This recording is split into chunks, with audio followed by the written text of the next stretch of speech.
Hi and welcome back.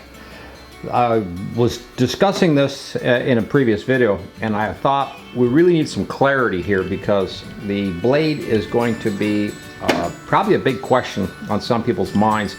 I recently discussed it with some fellow woodworkers and they got the impression that they could use an adapter for the arbor.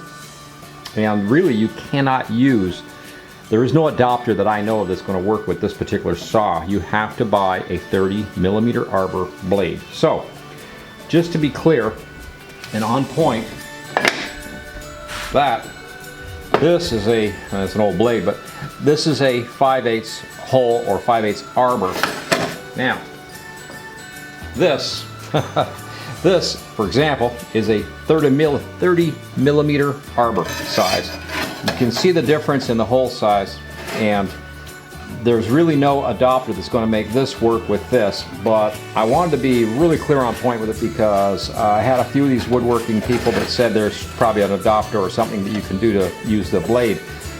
No, there isn't. In fact, the shaft coming through from the motor that you lock your piece hip here with is larger than 5/8. It's a metric shaft size, obviously, and it's bigger than 5/8, so already you can't even get this on the motor shaft. So just trying to be really clear about it. It's not the end of the world.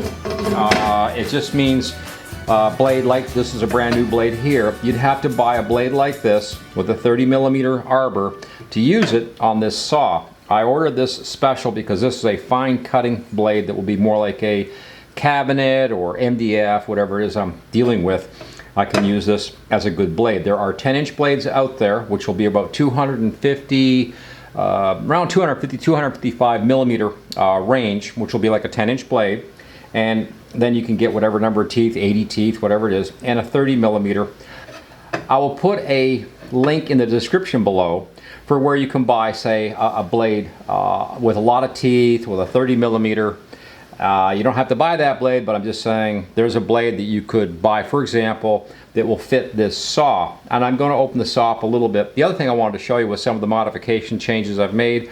I've also been fine-tuning the saw a little bit too, the table, what have you. So we'll just go over that today, and I'll show you what I've been working on. Now, back to business.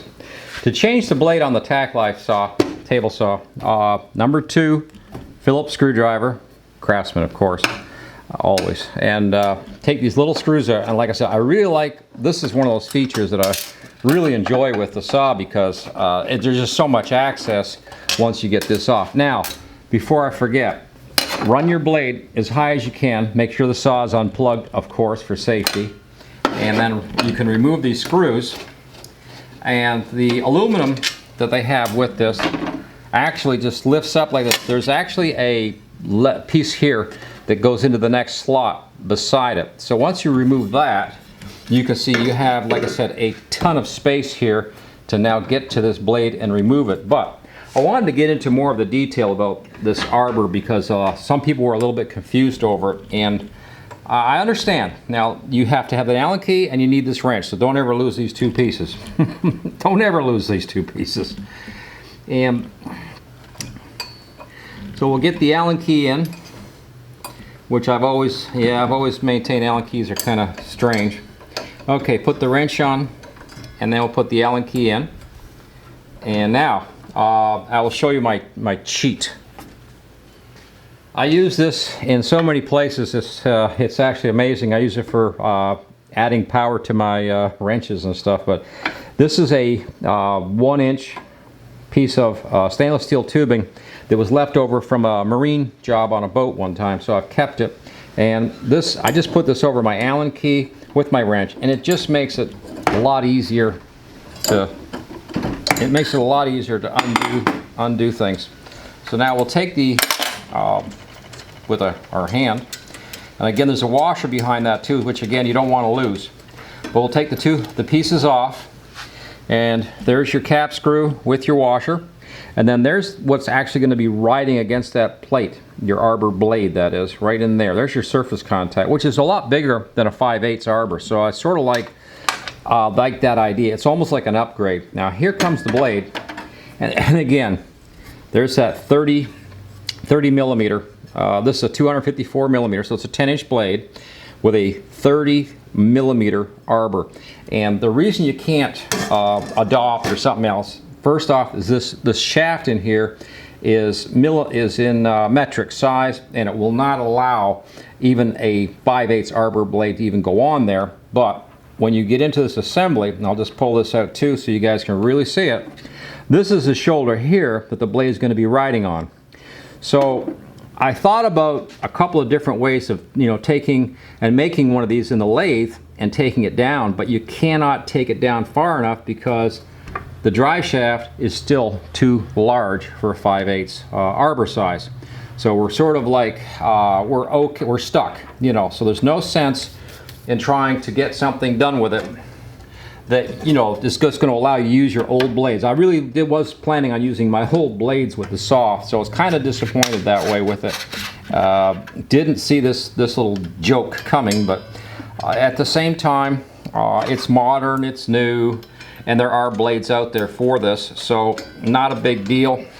You can see I'm tightening my little cap screw back up, and once we get all this together, now we'll give her the grunt, and just make sure she's good and tight. There we go, and pull these two together, and there we go. And I like to usually try to finish it out so that they're really close together and my fingers can get on that and tight.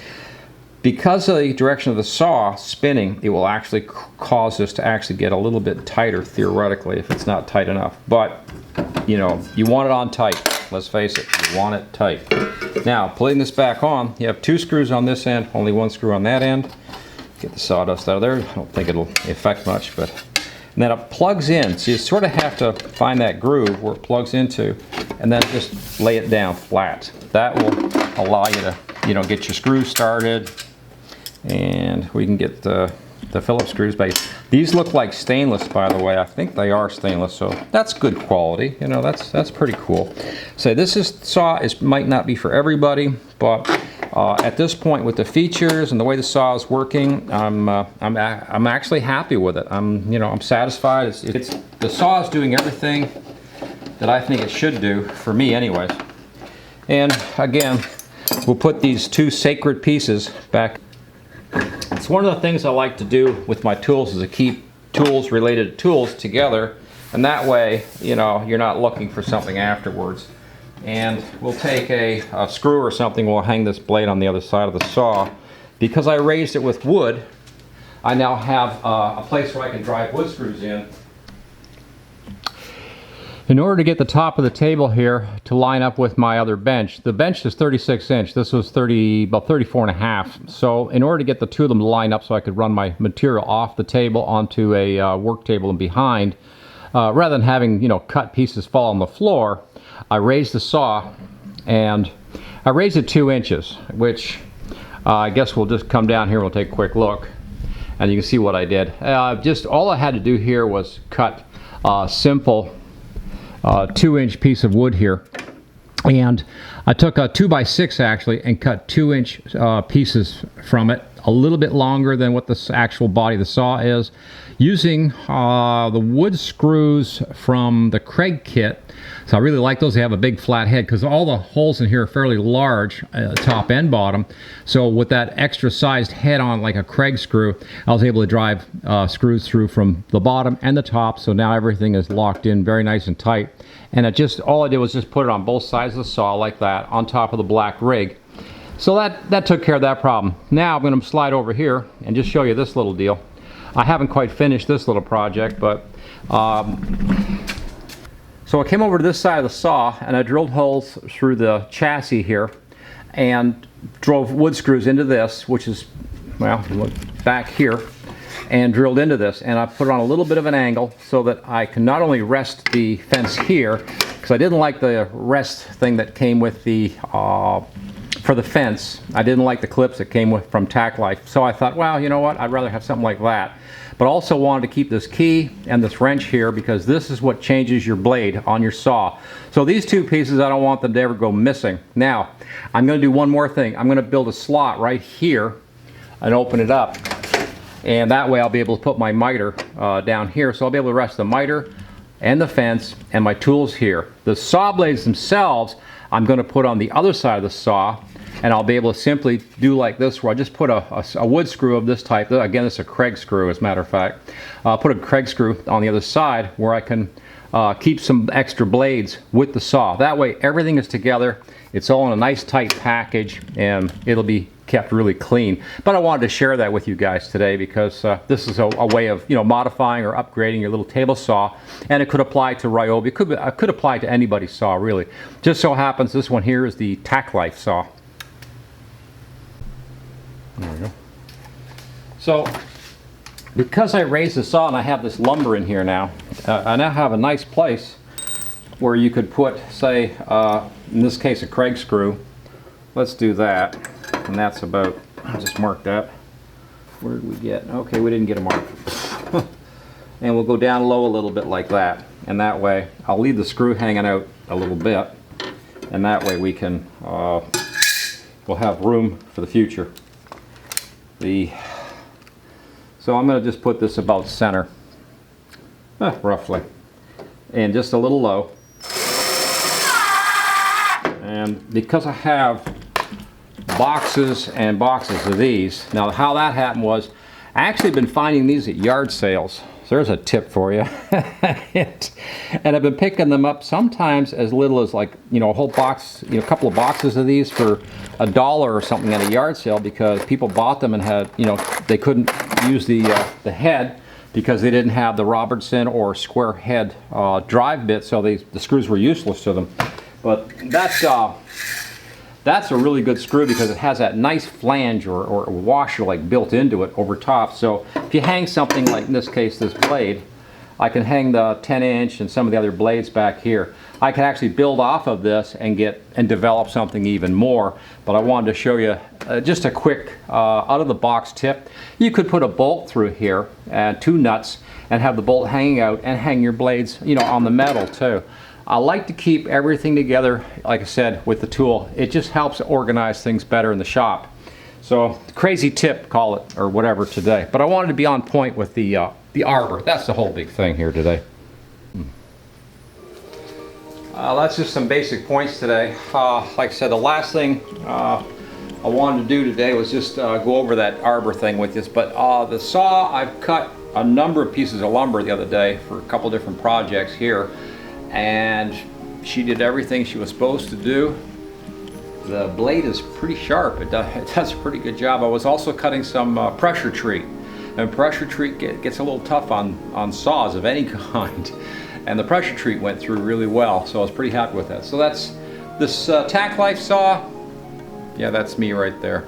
Okay. Hey, thanks guys for looking in. Short one today, I think. But I just wanted to show you how I'm modifying the saw to work with my lifestyle. Only thing I didn't do today was get this piece wallowed out down here so I can put this on the shelf as well. And on the other side where the blade is, I think I'm probably going to add some lumber to that where I can hold a number of different blades. So I'm probably going to have about 3 or 4 choices of blades for the saw in the future. Have a great weekend coming up.